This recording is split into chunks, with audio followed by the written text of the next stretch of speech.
पहाटेपासून सिंदफणा नदीला मोठा पूर आलाय आणि या पुराचा तडाखा आसपासच्या संपूर्ण परिसराला बसल्याचं पाहायला मिळतंय. तब्बल 1.5 किलोमीटर अंतर सोडून पाण्याचा जो विसर्ग आहे, जो प्रवाह आहे तो बाहेर आल्याचं पाहायला मिळतंय. मी सध्या नांदूर हवेली गावामध्ये आणि या ठिकाणी मोठ्या प्रमाणात पुराचं पाणी अनेक घरांमध्ये घुसलंय. तब्बल 23 ते 24 लोक या पुराच्या पाण्यामध्ये अडकून पडलेले आहेत. दुसऱ्या बाजूला जर आपण पाहिलं तर प्रचंड मोठ्या प्रमाणात हा पाण्याचा प्रवाह पाहायला मिळतोय.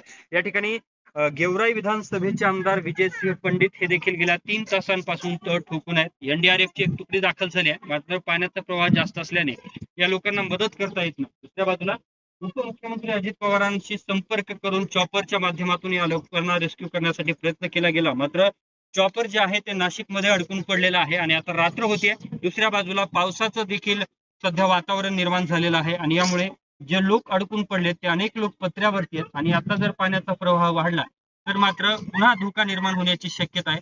सध्या नांदूर हवेली परिसरामध्ये हा संपूर्ण पुराचा जो वेढा आहे तो पडलेला आहे आणि आता या लोकांना कधीपर्यंत रेस्क्यू करण्यामध्ये यश येतं हे पाहणं महत्वाचं असणार आहे. दुसऱ्या बाजूला आमदार विजयसिंह पंडित देखील या ठिकाणी तळ ठोकून आहेत. कॅमेरामन प्रमोद रोमनसह मी अशोक काळकुटे, TV9 मराठी, बीड.